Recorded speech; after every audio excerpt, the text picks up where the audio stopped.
ആകാശവാണി. നമസ്കാരം. പ്രത്യേക വാർത്താ ബുള്ളറ്റിൻ വായിക്കുന്നത് ജോസ്ന ജോസ്.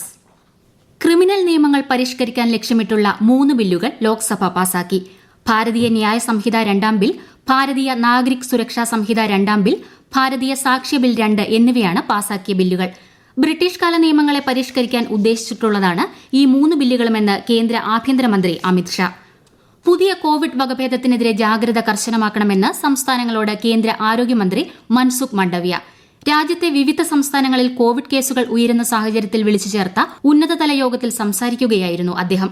കേരളത്തിൽ നിന്ന് ആരോഗ്യമന്ത്രി വീണ ജോർജ് ഉൾപ്പെടെ വിവിധ സംസ്ഥാനങ്ങളിലെ ആരോഗ്യമന്ത്രിമാർ യോഗത്തിൽ പങ്കെടുത്തു.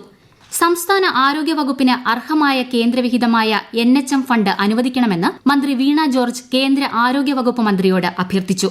കേന്ദ്ര നിർദ്ദേശപ്രകാരമുള്ള കോബ്രാൻഡിംഗ് നടപടികൾ പൂർത്തിയാക്കിയിട്ടുണ്ട്. എന്നിട്ടും ഫണ്ട് തടഞ്ഞുവച്ചിരിക്കുന്നത് NHMന്റെ പല പ്രവർത്തനങ്ങളെയും ബാധിക്കുന്നുണ്ടെന്നും മന്ത്രി അറിയിച്ചു. ലോക്സഭയിലെ അച്ചടക്കരഹിതമായ പെരുമാറ്റത്തിന് AM ആരിഫ് MPയെയും തോമസ് ചാഴികാടൻ MPയെയും സസ്പെൻഡ് ചെയ്തു. ഇതോടെ പാർലമെന്റിൽ നിന്നും സസ്പെൻഡ് ചെയ്യപ്പെട്ട പ്രതിപക്ഷാംഗങ്ങളുടെ എണ്ണം 143ആയി. നടപടി പിൻവലിക്കുന്നതുവരെ പ്രതിഷേധം തുടരുമെന്ന് കോൺഗ്രസ്. കേന്ദ്ര പദ്ധതികൾ ജനസമക്ഷം അവതരിപ്പിച്ച് വികസിത് ഭാരത് സങ്കല്പ് യാത്രയുടെ കേരളത്തിലെ പര്യടനം പുരോഗമിക്കുന്നു. നാളെ മലപ്പുറം ബ്ലോക്കിലെ മൂർക്കനാട്, പുഴക്കാട്ടിരി, കാസർഗോഡ് ജില്ലയിലെ പള്ളിക്കര, കൊല്ലം ജില്ലയിലെ കുന്നത്തൂർ, ശൂരനാട്, തിരുവനന്തപുരത്ത് പോത്തൻകോട്, ആണ്ടൂർക്കോണം എന്നിവിടങ്ങളിൽ വികസിത് ഭാരത് സങ്കല്പ് യാത്ര എത്തും. ഈ വർഷത്തെ ദേശീയ കായിക പുരസ്കാരങ്ങൾ പ്രഖ്യാപിച്ചു. പരമോന്നത കായിക പുരസ്കാരം മേജർ ധ്യാൻചന്ദ് ഖേൽ രത്നയ്ക്ക് ബാഡ്മിന്റൺ താരങ്ങളായ ചിരാഗ് ഷെട്ടി, സാത്വിക് സായിരാജ് രംഗിറെഡ്ഡി എന്നിവർ അർഹരായി. കേരളത്തിൽ നിന്നും കബഡി പരിശീലകൻ E ഭാസ്കരന് ആജീവനാന്ത ദ്രോണാചാര്യ പുരസ്കാരവും അത്ലറ്റ് ശ്രീശങ്കർ മുരളിക്ക് അർജുന പുരസ്കാരവും ലഭിക്കും. സപ്ലൈകോയുടെ ആഭിമുഖ്യത്തിൽ സംഘടിപ്പിക്കുന്ന ഈ വർഷത്തെ ക്രിസ്തുമസ് ന്യൂ ഇയർ ഫെയറുകൾ നാളെ മുതൽ ഈ മാസം 30 വരെ നടക്കും.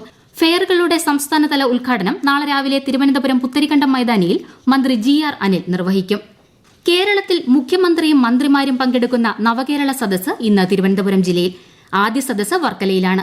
നാളെ ചിറയൻകീഴ്, ആറ്റിങ്ങൽ, വാമനപുരം, നെടുമങ്ങാട്, അരുവിക്കര, കാട്ടാക്കട, നെയ്യാറ്റിൻകര, പാറശാല മണ്ഡലങ്ങളിലാണ് നവകേരള സദസ്സ് നടക്കുന്നത്.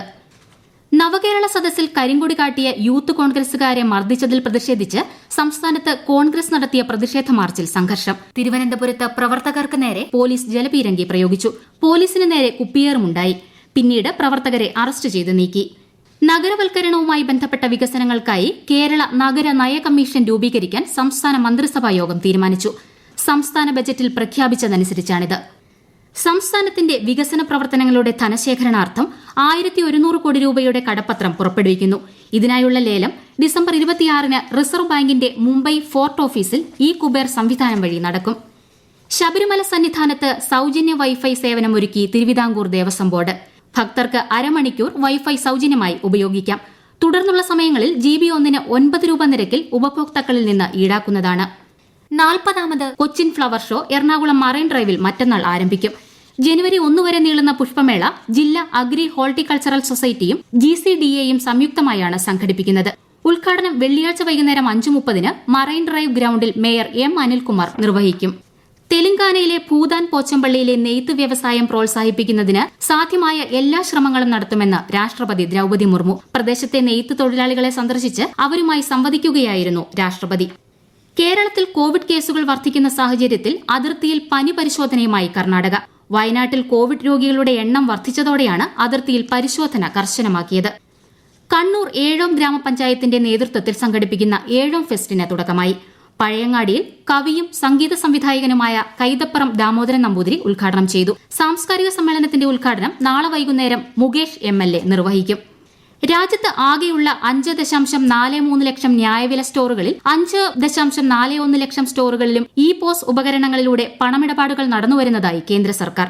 ആധാർ അധിഷ്ഠിത ബയോമെട്രിക് തിരിച്ചറിയൽ സംവിധാനത്തിലൂടെ ഗുണഭോക്താക്കൾക്ക് സുതാര്യമായി ഭക്ഷ്യധാന്യ വിതരണം ഉറപ്പാക്കാൻ സാധിക്കുന്നുവെന്ന് കേന്ദ്ര ഭക്ഷ്യ പൊതുവിതരണ മന്ത്രി പീയൂഷ് ഗോയൽ ലോക്സഭയിൽ അറിയിച്ചു. പ്രത്യേക വാർത്താ ബുള്ളറ്റിൻ കഴിഞ്ഞു. അടുത്ത വാർത്താ പ്രക്ഷേപണം നാളെ രാവിലെ 6:45-ന്.